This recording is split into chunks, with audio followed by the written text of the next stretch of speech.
ये कहानी है नताशा नाम की लड़की की, जो अपना फिजिकल डिज़ायर पूरा करने के लिए अपने भाई के साथ रिलेशन बनाती है। हे गाइस, आज हम जिस मूवी को एक्सप्लेन करने जा रहे हैं उस मूवी का नाम है नताशा, जो कि 2015 में रिलीज़ हुई थी।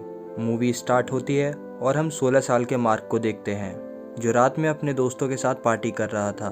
अब यह एक लड़की के पास जाने की कोशिश करता है, पर यहाँ पर मार्क की दाल नहीं गलती है। मार्क को जो चाहिए था उस लड़की से, ऐसा उसे कुछ नहीं मिलता। मार्क वहाँ से अपने घर आ जाता है। घर आने के बाद वो पॉर्न मूवी देखने लगता है, फिर सो जाता है। जब सुबह होती है तब उसकी मॉम उसे उठाने आती है और मार्क से कहती है आज तुम्हारे अंकल और जिन आने वाले हैं।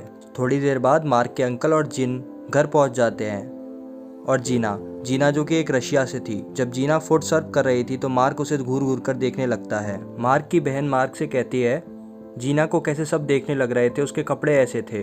तभी वहाँ मार्क और उसकी बहन की मॉम आती है और वो कहती है शायद रशिया का यही फैशन है, हमें किसी के कपड़ों से उसे जज नहीं करना चाहिए। अब यहाँ हमें पता चलता है कि जीना की पहले एक शादी हो चुकी थी, जिससे उसके एक बेटी भी थी जिसका नाम नताशा था, जिसको लेने के लिए जीना रशिया जाती है। उन दोनों को रिसीव करने के लिए सभी लोग एयरपोर्ट भी जाते हैं। यहाँ पर मार्क नताशा से पहली बार मिलता है, जो कि 14 साल की थी। कुछ दिनों बाद मार्क के अंकल और जीना शादी कर लेते हैं। पार्टी में सारे लोग एंजॉय कर रहे थे, लेकिन नताशा बोर हो रही थी। इसीलिए मार्क की मॉम मार्क से कहती है नताशा बोर हो रही है, नताशा को अपना घर दिखाने ले जाओ। तो मार्क उसे घर दिखाने ले जाता है। मार्क उसे अपना कमरा भी दिखाता है। तो नताशा उससे पूछती है तुम अपने कमरे में क्या क्या करते हो। तो मार्क कहता है मैं तो यहाँ बस टीवी देखता हूँ। तब नताशा उससे पूछती है क्या तुमने यहाँ पर कभी किसी लड़की के साथ मेकआउट नहीं किया। यह सुनकर मार्क चौंक जाता है। मार्क उससे कहता है तुम ऐसी बातें कैसे कर सकती हो, तुम तो सिर्फ 14 साल की हो, तुम्हें ऐसी बातें करते हुए शर्म नहीं आती। तब नताशा मार्क से कहती है मैं अभी तक 100 आदमियों के साथ कर चुकी हूँ और तुम चाहोगे तो तुम्हारे साथ भी करूँगी। मार्क उससे कहता है मेरे अंकल ने तुम्हारी मॉम से शादी कर ली है, इसलिए अपन कज़न हुए।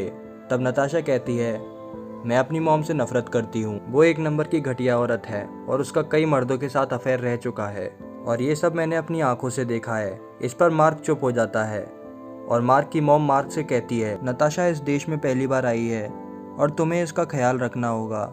यहाँ पर उसके दोस्त भी नहीं हैं, तो तुम्हें उसका साथ देना होगा। यह मार्क अपनी मॉम की बात सुन तो रहा था, लेकिन वह जानता था नताशा कैसी लड़की है। अगले दिन मार्क जीना के घर जाता है, जहाँ जीना उसे नताशा के बारे में बताती है। नताशा को अलग रहना पसंद है और अगर वो तुमसे कभी गुस्सा होती है तो तुम्हें उस बात का बुरा नहीं मानना चाहिए। इसके बाद नताशा की मॉम नताशा को बाहर बुलाती है, लेकिन उन दोनों के बीच में किसी चीज़ का झगड़ा चल रहा था, जिसकी वजह से नताशा वहाँ से गुस्सा होकर चली जाती है। तो मार्क भी उसके पीछे पीछे चला जाता है। मार्क नताशा से पूछता है कि यह सब क्या चल रहा है। तब नताशा कहती है मुझे मेरी मॉम बिल्कुल पसंद नहीं है, यहाँ मैं एकदम बोर हो रही हूँ, ये जगह मुझे बिल्कुल पसंद नहीं आ रही। इसके बाद मार्क नताशा को अपने दोस्त रूफस के घर ले जाता है, जहाँ नताशा रूफस से मिलती है। इसके बाद नताशा हमेशा रूफस की ही पूछा करती थी। मार्क उसे बताता है रूफस के माँ बाप का डिवोर्स हो चुका है और वह एकदम अकेला रहता है। इसके बाद ये दोनों लंच करते हैं। काफ़ी टाइम साथ में स्पेंड करने के बाद मार्क नताशा को घर छोड़ देता है।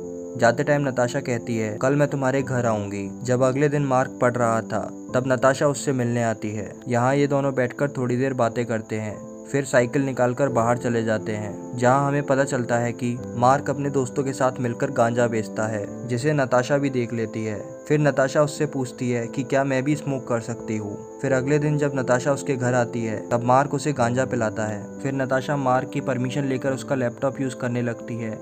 जैसे ही वो लैपटॉप खोलती है उसे ब्लू फिल्म चलती हुई दिखाई देती है, जो कि मार्क ने चालू छोड़ दी थी। यह देखकर नताशा को मजा आता है और वह मार्क के पास उठकर आती है और उससे कहती है मैं तुम्हें कुछ दिखाना चाहती हूँ। यह कहकर वह अपने न्यूड्स फोटो मार्क को दिखाने लगती है और यह भी कहती है मैं गंदे वीडियोस भी बनाती हूँ।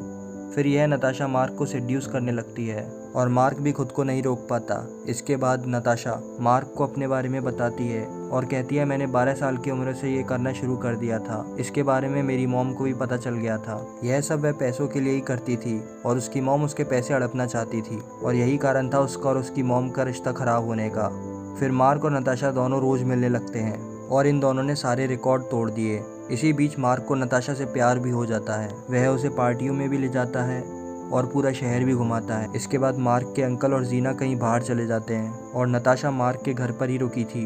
रात को दोनों चैटिंग करते हैं और गुड नाइट कहकर सोने चले जाते हैं। लेकिन थोड़ी देर बाद नताशा मार्क के रूम में आती है, और कहती है मुझे नींद नहीं आ रही। फिर ये दोनों बाहर घूमने चले जाते हैं। नताशा मार्क से कहती है मुझे यहाँ बहुत अच्छा लगता है, काश पूरी ज़िंदगी मैं यहीं रह सकती। तब मार्क उससे कहता है ये तुम्हारा ही घर है, तुम जब चाहे यहाँ आ सकती हो। इसके बाद नताशा मार्क को कहती है मेरी मॉम तुम्हारे अंकल को अभी भी चीट कर रही है, उनका चक्कर किसी के साथ चल रहा है। मैंने ये बात तुम्हारे अंकल को भी बता दी है, पर उन्होंने मुझ पर विश्वास नहीं किया और मुझे ही झूठा समझने लगे। कुछ दिनों बाद मार्क के अंकल और जीना वापस आ जाते हैं और नताशा को वापस चलने को कहते हैं, पर नताशा कह देती है मुझे नहीं जाना, मैं यहीं रहूंगी, मैं नहीं चलूँगी। तब नताशा की मॉम उससे कहती है मुझे पता है तुम यहाँ क्यों रहना चाहती हो और मुझे साथ ही ये भी पता है कि तुम मार्कस के साथ क्या करती हो। इस बात पर नताशा एकदम से गुस्सा हो जाती है और वो अपनी माँ से लड़ने लगती है।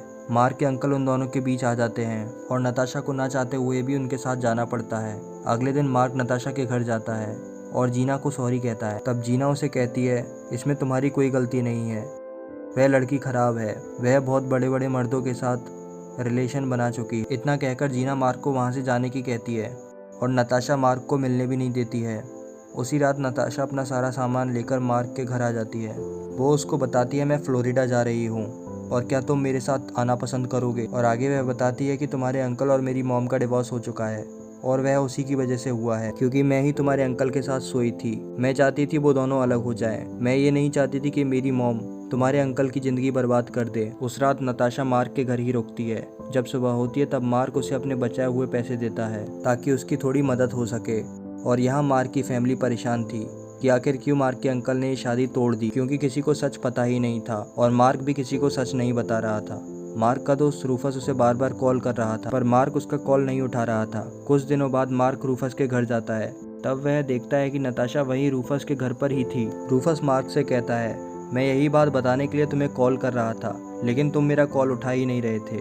नताशा यहाँ मेरे साथ सेफ रहेगी। तभी वहाँ नताशा आती है और वह मार्कस को गुस्से से देखती है और मार्कस भी उसे गुस्से से देखता है और वहाँ से चला जाता है। जिस लड़की से वह इतना प्यार करता है वो उसे इतना बड़ा धोखा देगी उसने सपने में भी नहीं सोची थी। और यहीं पर ये मूवी एंड हो जाती है। वीडियो को लाइक और चैनल को सब्सक्राइब करना ना भूलना, क्योंकि ऐसा कंटेंट बनाने में बहुत मेहनत लगती है और आपके सपोर्ट से मुझे मोटिवेशन मिलता है। Thanks for watching.